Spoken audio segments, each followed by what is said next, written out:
Once upon a time, there was this opportunity presented to Keemstar. Get two of the biggest cows in existence, put them in a boxing match, and cash. But because there was so much cash, let's remember all the monetized videos these people put out, from meetings, training montages, mini documentaries, Keemstar wanted more. He felt he could squeeze Boogie and Wings for more money, and that's when the LolCowLive idea popped up. A podcast with Keemstar as the host, the two cows and some wranglers. In this case, it was Nicholas Diorio, Murahar, and Tommy C. Can't remember if Turkey Tom was involved as well. What I can remember is that Keemstar wanted DSP in the lineup, but even Phil had more self-respect to decline. Hot damn! The project had a solid start. People wanted to see what it was all about, and it gathered a sizable audience. But I guess Keemstar being behind the whole thing, well, it was probably a mess. So Murahar and Nicholas Diorio bailed, leaving Tommy C and Keemstar as the so-called wranglers, which is very funny since Keemstar is a super cow. But okay. The show was doing well, especially when the whole Boogie faking cancer thing happened. He wanted the attention, so he concocted this whole story about having a weird type of cancer. Polycythemia vera, which is a form of cancer, as he explained it to me. And no, it is not secondary polycythemia, which is Nicholas Diorio's explanation. But because he's dumb, Destiny caught it and questioned Boogie about it. Boogie, 2488, you are being confronted tonight. Go I ahead. am 99% sure that you are faking. No, don't move. You are faking your cancer diagnosis, Boogie. That made Medicare and Murahar try to make him confess. We got a lot of interesting clips from there. All right, Wait, Boogie. if I donate a little bit more, do I get the play button? We matched. If I get my 3,000 back, sure. You take money back from dying kids? No, I mean,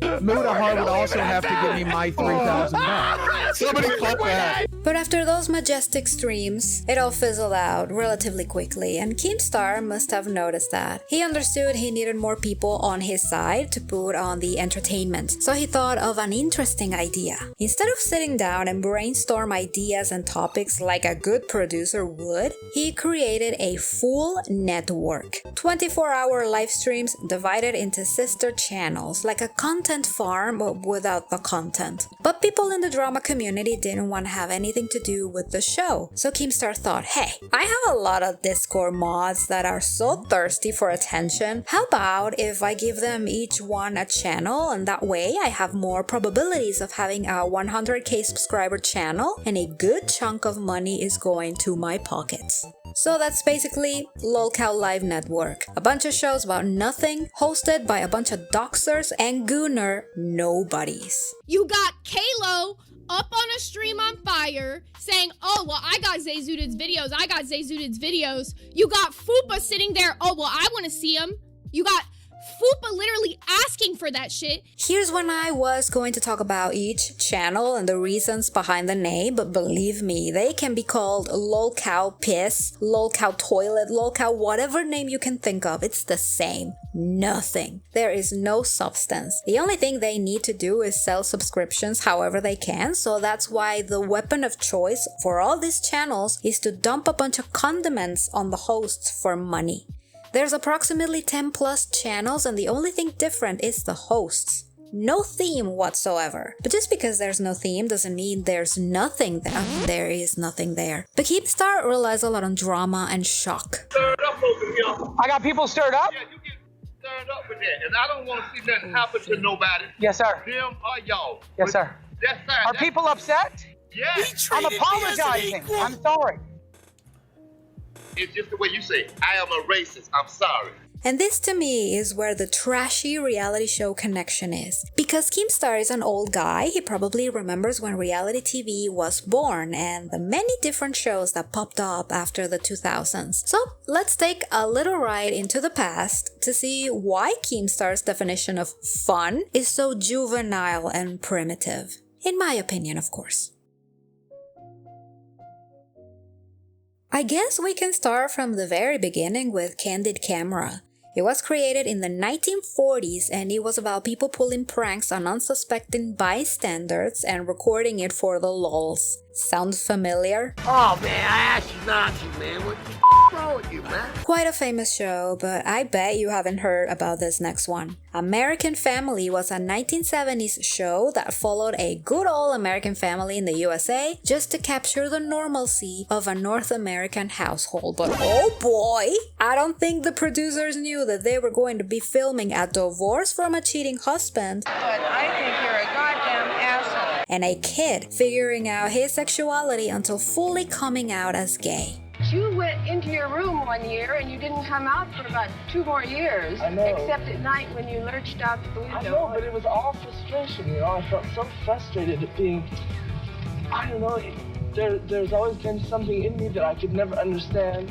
A big deal back in the 70s. Another very old show was Cops. An interesting premise where police officers will be recorded by a very brave cameraman, sometimes in wacky situations. Get down, dude, off the pole. Other times putting their lives on the line. He just stuck something out the window. I don't know what it was. He's sticking something out. Oh, shots fired, shots fired. Then came The Real World, True Life, Road Rules, reality shows that emphasize other people's everyday lives or raw interactions. Sure, there were people interested in like the psychological perspective. Let's be honest, the vast majority just wanted to gawk at other people's lives freely from the comfort of their living room, and sometimes feel good about themselves knowing someone had a tougher life than them. But this is from the audience's perspective, but what about the ones on camera? For probably the first time, private life itself had a price because these shows were super popular. I guess some of them just wanted their stories to be told, and others just wanted attention because they felt they deserve it. Looking at you, Colleen. Colleen Ballinger was a participant on True Life, where she talked about becoming Miranda Sings with her then husband, Joshua David Evans. I'm constantly being pulled between my work and my boyfriend. I think at one point I'm gonna have to choose between the two. Oof, yeah, that is a tough choice. Hey, why don't you bounce the idea around in that group chat full of 12-year-olds that you tell all your sex jokes to? Either way, producers learned that the audience wanted to see real people, but not in a boring scenario. They wanted to see something else. They wanted interesting stories, obstacles, personal growth, sure. But mainly they wanted the drama. Let's face it, the driving force behind this show's ratings was conflict. Fights, crazy stories, over-the-top behavior. I think I can finally squeeze the term trash TV here, and the king of trash TV shows in America was none other than Jerry Springer. He started with a serious format talking about the political climate of the times, but then the audience pivoted into discussions and debates, but about social issues. Ricky Lake was very famous on this topic. Everyone in the studio had a voice, including the audience. It was a more casual approach, but important enough for people to tune in and watch how young adults were facing strong and emotional personal struggles. But Jerry escalated into adding a sprinkle of drama here and there, and then transforming into the complete wacko show we know today. The psychologist that told me what I was doing was reasonable given the situation, is aware of all the incidents listed in the book. And he says, basically, you got to the point where you just simply cannot trust a woman with your emotions. You can't let your heart out to a woman. So you find a dumb animal? Yeah, right. I understand. Tasteless content people loved, but only in private. It was embarrassing to be caught watching shows like this.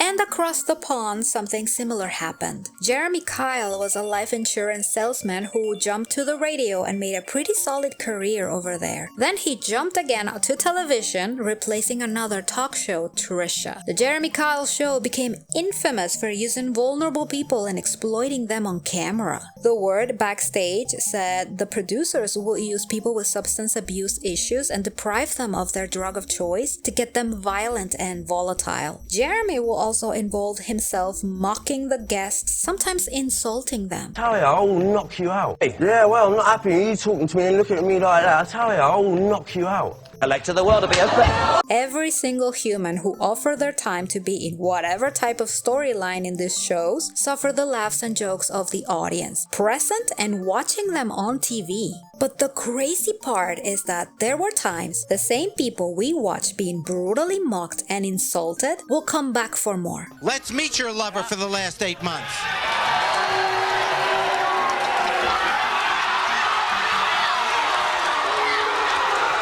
the last time you were here, Frank, you told your girlfriend that you were cheating on her with a gay lover. What has happened since? And so today I'm coming to leave him, and I'm gonna fight for Fatima's love back. You want to get her back? Yep, I'm coming to get Fatima back. Somewhere along the way, being the joke stopped being the worst possible outcome. Being ignored became worse. They were completely fine with being transformed into props in whatever story they could fit. Ironically, the progression made people in the audience learn they could be on TV too. It wasn't like before where you needed to have a specific set of abilities to be in there. Well, this is when producers won the jackpot with shows like Survivor, Big Brother, American Idol, X Factor, and whatever competition show you can remember. Let's talk about Survivor for a moment, because I think the people who were cast had to be at least in good physical shape. But let's be real honest here, we don't remember the challenges, we remember the backstabbers and the crazy weirdos.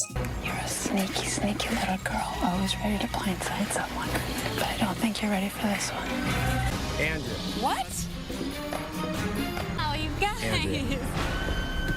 That was good. American Idol and X Factor were two shows that needed a specific type of talent to win the show. But the best episodes and the most memorable ones were the awful auditions with deluded people who either thought they had a chance to win without an ounce of talent. When you left, I lost a part of me. It's still so hard to believe. Or the people who knew they had no chance but went anyway because they wanted to be on camera. Said we weren't right. You insist that we were wrong. Why didn't you realize sooner? Before you let me on. People who audition for those shows have said that the producers are the ones pushing people to the limit to create chaos. Simon Cowell's X Factor is not a fair competition. In fact, it's not a competition at all. Thames TV and Sony Records decide who will be successful long before the auditions take place. My name's Zoe. Zoe what?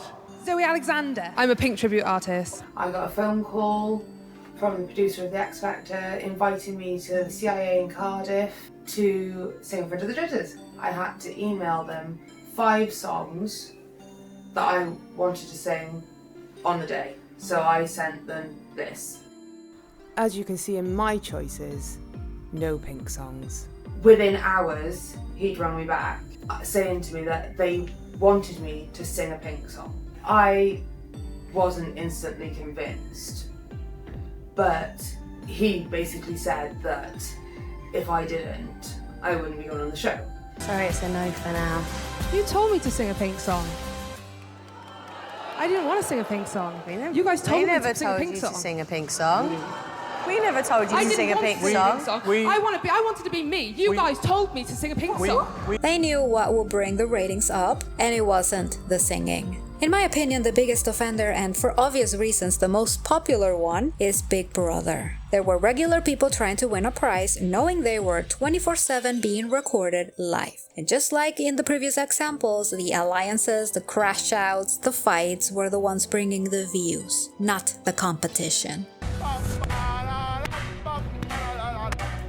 Don't.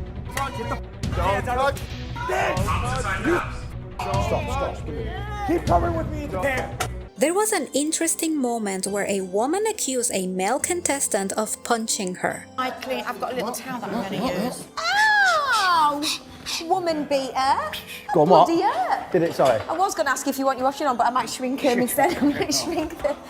Big Brother, that hurt. Can you call me to the diary room, please? This is Big Brother.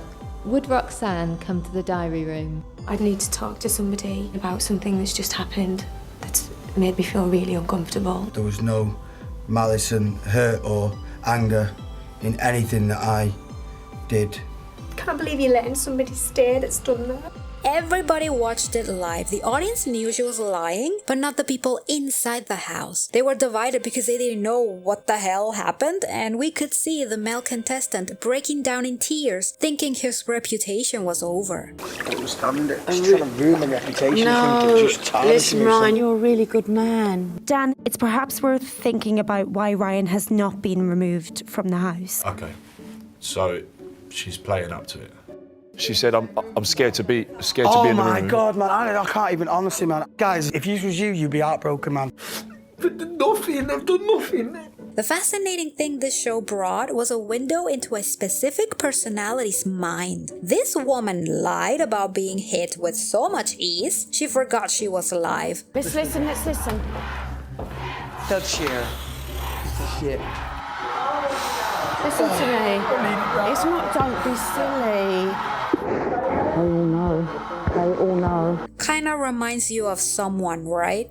And she would literally sit there and beg me. At first it was like cute little begs, like, oh, come on, baby, whatever. But then as time gradually went on, it became, you're gonna fucking touch me whether you like it or not. And I was like, you can't force me. And little did I know she can.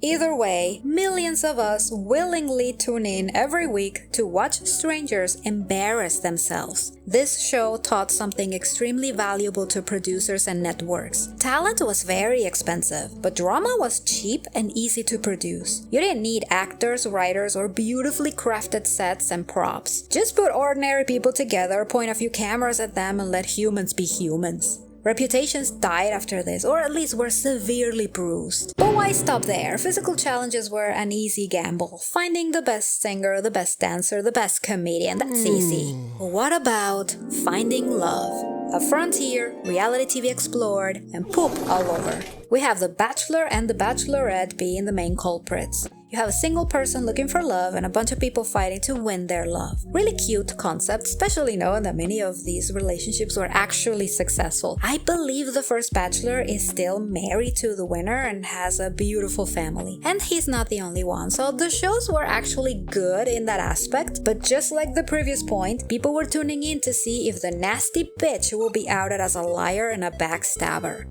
Chris, he's gonna have to fail to succeed. That's it. All his friends, all his family, everyone that knows him knows that it's not, it's not gonna work. It was the drama behind all of this, the one driving people to watch the show. The romance was a nice addition, but not the main one. And what about the spin-offs? Joe Millionaire was like The Bachelor, but with a twist. The guy was presented as a millionaire, so of course a bunch of money-hungry bimbos wanted to date or possibly marry the guy. Well, after there was only one lady left, the secret was uncovered. He was actually middle class. Yeah. The audience knew everything from the beginning, so it was morbid curiosity the one pumping the ratings. We knew these ladies were after the money, and it was funny to watch them act as if they were in love with a dude. They were all being extremely deceptive, and we, as the audience, were loving every minute of it. Somehow, the evolution made talent not only missing, but also not allowed. A stage that actually opened the door to the future.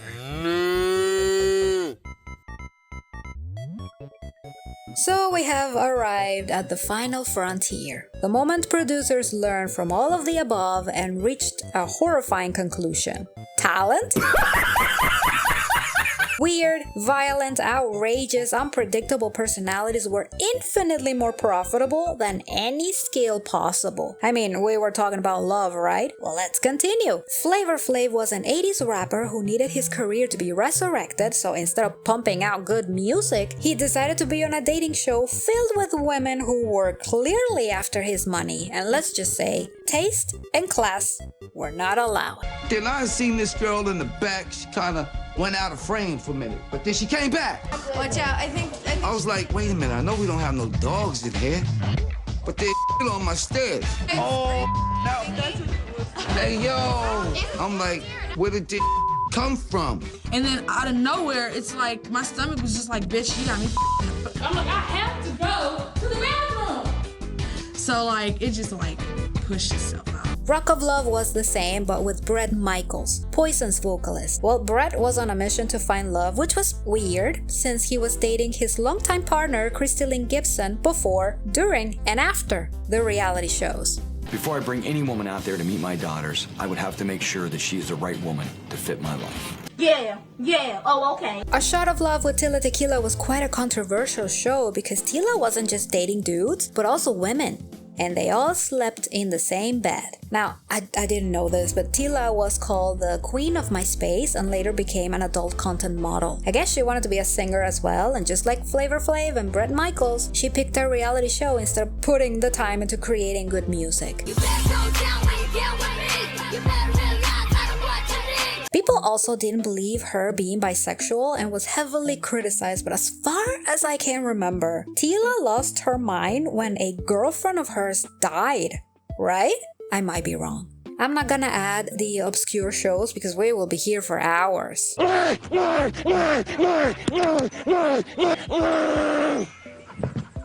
By now, audiences just wanted to watch strange people exist. And funny enough, the producers mixed and matched ideas and contestants as if they were props. What do I mean? Flavor of Love brought us Poop on the Stairs. Yeah, on my floor, man.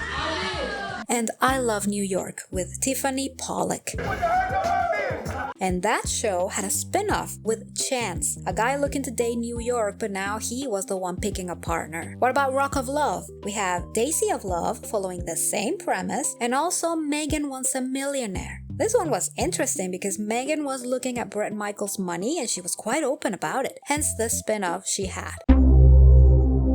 And Charm School and I Love Money were about making fun of everyone being dumb, ignorant, and conniving. You had to come as the whore of Charm School. I do not think that you should call me a whore. That is where I draw the line. The behavior that you exhibited was whore-like. The whore jumped out, and then it jumped back in. The Surreal Life was a reality show where a bunch of washed-out celebrities will be competing against each other, but the funny part is how weird and disturbing they will behave on camera. Rob! Oh, name of the game, dude. Thank you, Ron. Rob, what are you doing? Rob, you're gonna hurt through. Jamie Foxx saw dollar signs in this and created From G's to Gents. I remember the show because of Riff Raff. Farnsworth Bentley was the presenter, and the show was about turning rough-looking dudes into sophisticated guys. Again, I only remember this one because of Riff Raff, and I don't even like his music. Reality television had unknowingly built a strong path for what a very large and specific audience wanted to watch, with the help of networks and producers. If only there were a platform where anybody could broadcast themselves for free. As we stated before, worldwide attention became achievable for a regular individual, but still had its problems. Finding a reality show, looking for contestants, flying to a specific location to try your luck, trying to be loud enough to be picked from hundreds, even thousands. Not as easy as you think. But interestingly enough, these people found a platform where they could film themselves and post whatever idea was on their mind. The internet made people have their 15 minutes of fame, or even more than that, at the click of a button. And nowadays, you just need to go to TikTok to find an infinite number of people competing with each other, trying to be seen by strangers. There are no more producers, no more networks. Everyone has a phone with a camera. They know what to do because they know there's an audience for everyone. Keemstar knows there's an audience for everyone. You ever watch like American Idol? Sometimes they cry and get emotional before the performance, but then when they get to the mic, they sing like an angel. Going back to the LolCowLive universe, Keemstar wanted that rush people felt at watching, I don't know, Snooki getting punched in the face.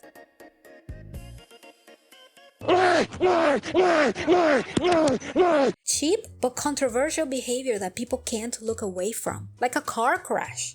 I think my main reason for why Keemstar wanted to create a trashy reality show network is because we later found out, at least the people from Gore World, that there are scripts. So many of the meltdowns, the fights, the relationships are fake. And you can tell there's no emotion behind many of these people because, I mean, none of them is an actor. But to be fair, I doubt anyone from Flavor of Love was an actor as well, but there is a difference. There was a talented producer behind the camera, concocting a fight, pushing people's buttons very carefully, guiding them to crash out in a specific type of way. Keemstar is a Lolcow himself. He is not that bright. He could have sponsors in some of the many channels he had, but his toilet humor always gets the best of him. The more I watched his alleged vacation because of his wedding, the more he reminded me of Mr. Burns, obsessed over the casino, putting cameras everywhere and looking at them until he lost his mind.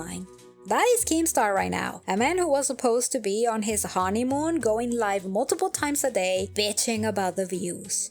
I think the most interesting part of all of this is the underlying intentions behind not necessarily the shows themselves, but the people he tend to hire. Right now, a dude named Kalo and Fupa Cheese were outed for soliciting nudes and share the videos around. I seen one of them. It was horrible. One of them. Oh my god, where did you wait? Oh, yeah. Send me a DM. I want to see them. I'll record it and send it to you. Yeah. Same with the pictures. Same with the pictures. Look, look. Fupa says, do you at 12:07? You have any info on their real names or states they live in?